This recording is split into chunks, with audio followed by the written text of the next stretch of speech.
If you're creating content at home, strategically placed transitions can be a great way to engage your audience. And a lot of times creating these transitions can be easier than you think. Hi, I'm Halise. I'm a filmmaker and storyteller, and today I'm going to show you some of my favorite transitions both in camera and using Adobe Premiere Pro. Let's get started. But before we get too deep in the weeds, actually, let's define a transition. This will only take a sec. So a transition is how you go from one shot to the next. It's all the in-between. So the moment of going from the me here at my desk to the me sitting here now, that's the transition, the in-between. As an editor, you can have a lot of fun and decide what we see and hear in that in-between. So maybe it's just a straight cut like this, and my action is what prompts a transition.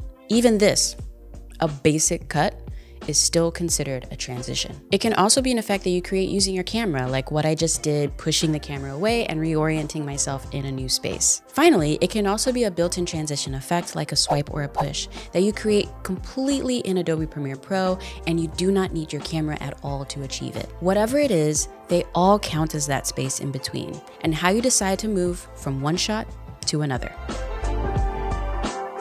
Now, if you want to get super creative with your transitions, then I highly recommend that you script out your transition shots. That way you can see how and when you want to utilize the different transitions while filming. So for example, to film this video, I worked from a script, and it was great because I was able to see my script and then visualize when and where I wanted to add those transitions. We're working smarter, not harder over here. Okay, so the first transition we're gonna do is very common, and it's the push transition effect. It's the most easy to use because it's already in Adobe Premiere Pro, ready to go in the effects tab. Let's do it real quick in Adobe Premiere Pro. Full screen Adobe Premiere Pro push transition effect right now. Okay, so to get to the push transition, we're going to head over to the Effects tab and then go over to Video Transitions and go all the way down to the slide one. And then we're gonna click on the push transition and click and drag it all the way in between our two clips here.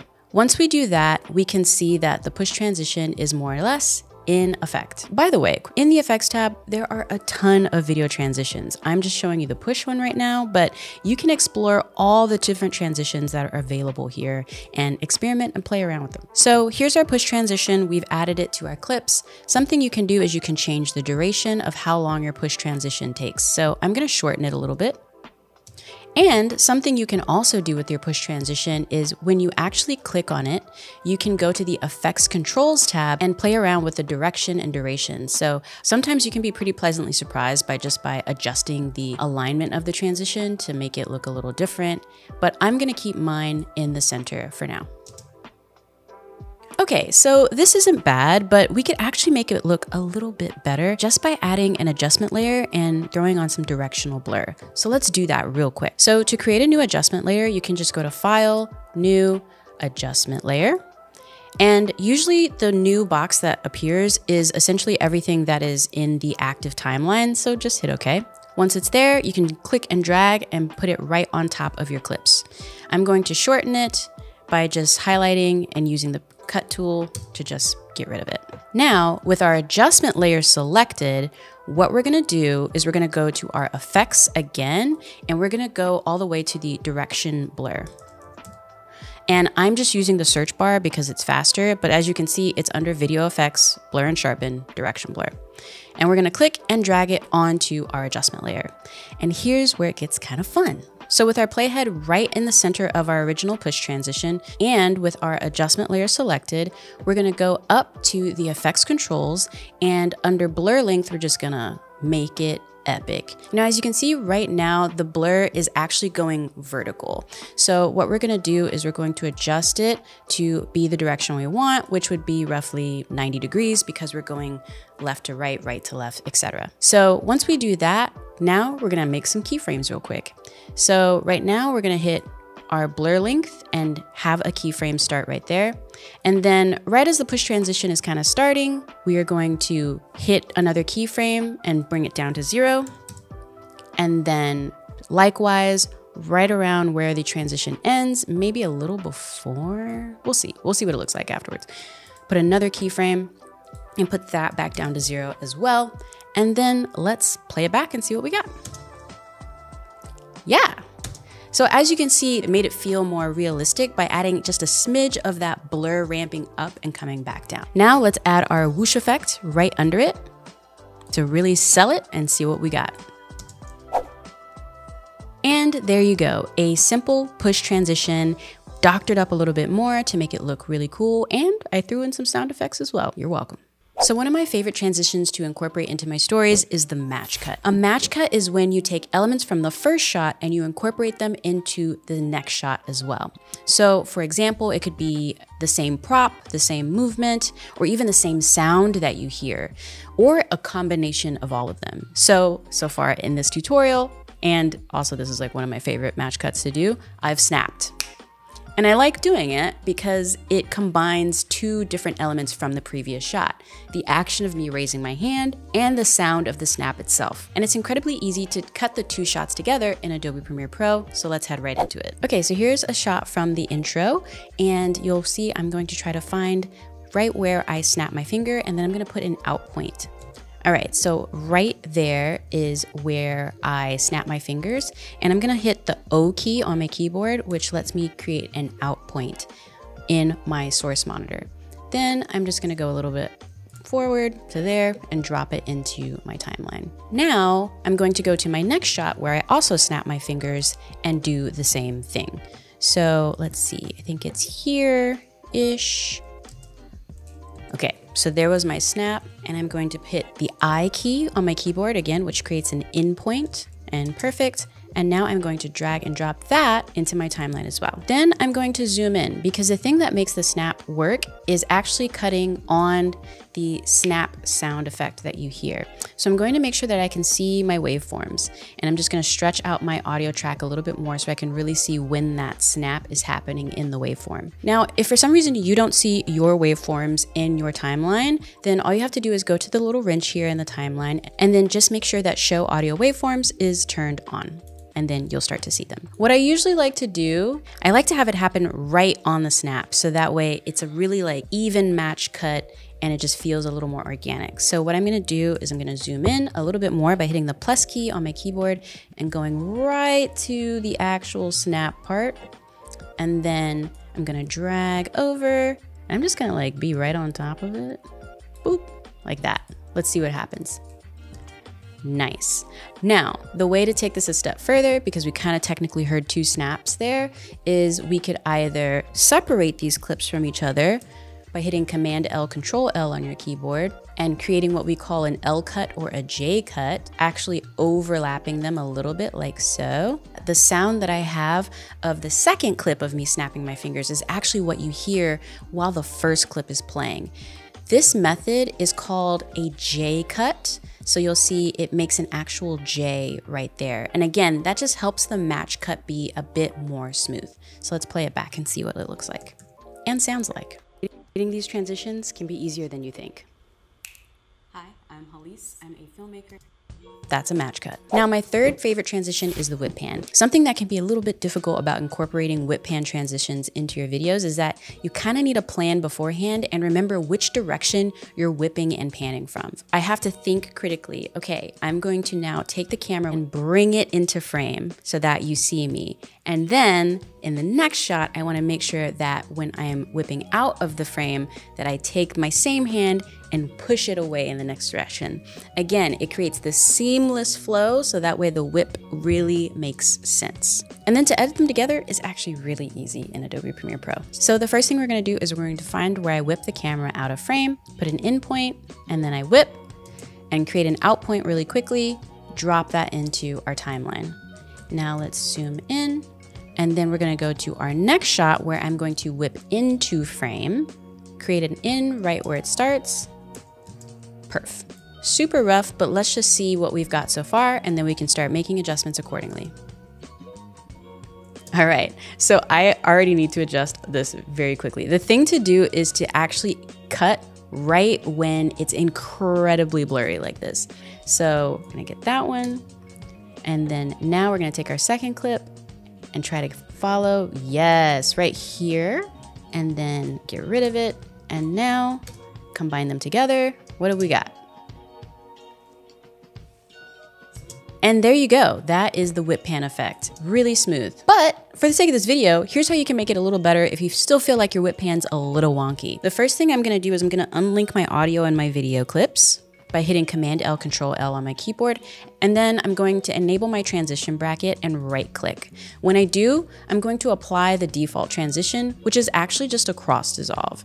And then I'm going to scoot it really, really tight, like super duper tight, and then play it back.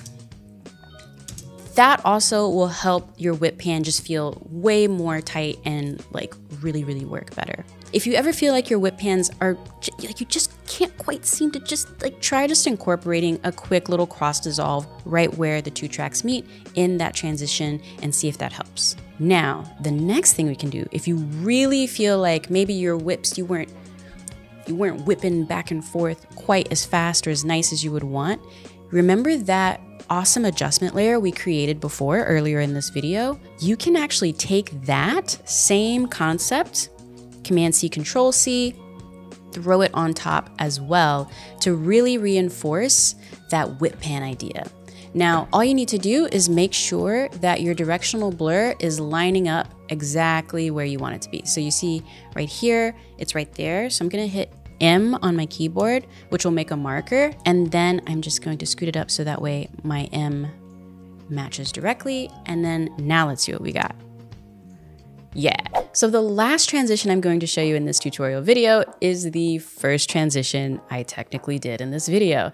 And it's called a jump cut. It's where I move through the space way too fast. The thing about doing jump cuts though, is actually that you kind of have to do a bit of planning beforehand to make sure that they look the way you want them to, and that the cut feels as seamless as possible. When filming a transition like this, there are a few things that you kind of need to keep in mind. The first thing is your f-stop or your focal length, they both matter. I use my phone to control my camera. And so because of that, I can toggle on and off the autofocus and manual focus so that way it's staying at the appropriate focal length throughout the entire shot. This matters because if your camera autofocus shifts when you leave the frame, then it'll mess up the illusion that you're trying to create. So to achieve the illusion, I have my camera locked off on a tripod, and then I have it focused on me as I'm in the background.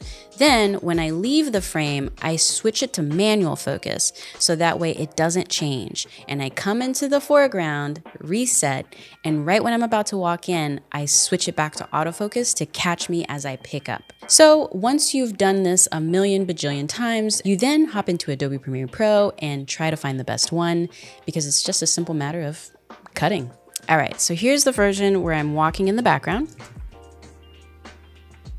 If you're creating content at home, strategically placed transitions can be a great way to engage your audience.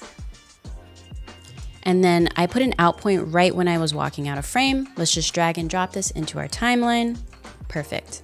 Now we're gonna go to the section of the video where I walk into frame from the other side. Gonna make an in. And a lot of times creating these transitions can be easier than you think. Perfect. So now we're gonna bring both of them down into our timeline and we finesse. I find that the way to make this illusion really work is to have the timing in between the two clips be pretty close together. So you'll notice right when I leave the frame, which is there, I wanna already be walking in. You see there's a lot of dead time right now. So I'm going to go back and then create a cut right there, delete it, and let's see what we've got. Not bad. Okay, so let's play this back and see. Strategically placed transitions can be a great way to engage your audience. Again, one transition that you will find that you use a lot in your arsenal is good old-fashioned cross dissolve. So we're gonna throw one right here as well. All right, so the thing we need to do is you'll notice that since it's cross dissolving, I almost look like a ghost appearing and reappearing.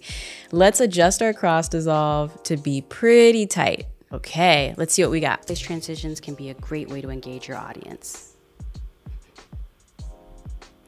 And a lot of times creating these transitions can be easier than you think. This actually looks pretty good because my camera was locked off and didn't move. I didn't have to make any minor tweaks or adjustments to anything. A little pro tip of something I like to do is I like to create a nest of this whole thing and then do a slow push in. Just an ever so slight slow push in, because I feel like that really helps to sell the look and feel of the whole thing. So What we're gonna do is we're gonna highlight all of this, and then we're gonna go up and type in nest into our search bar. If you actually wanna know where nesting is, it's in clip nest, but I always just type it in the search bar. All right, so there, and then we're gonna just call this our jump cut push in. And what that does is it nests those two clips into its own big clip. This can be really helpful when you want to add an effect to an entire string of clips all at one time. So if I double click on this, it takes me to those two separate clips that I created, and my cross dissolve is still there. Okay, so we're gonna go to our nested sequence, and we're gonna go into our effects controls. I'm going to turn on our position and scale stopwatch. And this is something I always do really easily. Like I'm turning them on wherever because I'm just gonna move them in a second. Now, I wanna zoom in to like 120, nothing too crazy. And then I think I'm going to want it to be a little bit up. And you'll notice I did all of that on our second keyframes that we have for position and scale.